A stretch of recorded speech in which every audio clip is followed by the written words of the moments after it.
Operation Sindoor வெற்றியை கொண்டாடும் விதமாக நாமக்கல்லில் நடைபெற்று வரும் தேசிய கொடிப்பேரணியில் மத்திய இணையமைச்சர் எல் முருகன், பாஜக மாநில தலைவர் நைனா நாகேந்திரன் உள்ளிட்டோர் கலந்து கொண்டுள்ளனர்.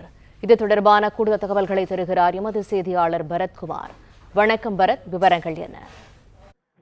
தீவிரவாதத்திற்கு எதிராக நடைபெற்ற ஆபரேஷன் சிந்தூர் போரில் இந்தியா வெற்றி பெற்றதையும் மேலும் ராணுவ வீரர்களுக்கும் பாரத பிரதமருக்கும் நன்றி செலுத்தும் வகையில் நாமக்கல் நேதாஜி சிலை அருகே பாரதிய ஜனதா கட்சி சார்பில் தேசிய கொடிய பேரணியானது தற்பொழுது நடைபெற்று வருகிறது. இந்த பேரணியை மத்திய அமைச்சர் எல் முருகன், பாஜக தமிழக தலைவர் நைனா நாகேந்திரன் உள்ளிட்ட பாஜகவினர், முன்னாள் ராணுவத்தினர், பள்ளி மற்றும் கல்லூரி மாணவ மாணவிகள் என 1000க்கும் மேற்பட்டோர் இந்த பேரணியில் கலந்து கொண்டுள்ளனர்.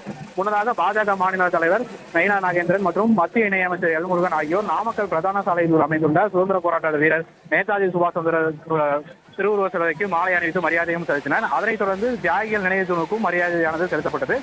தொடர்ந்து இந்த ஊர்வலமானது நடைபெற்று வருகிறது.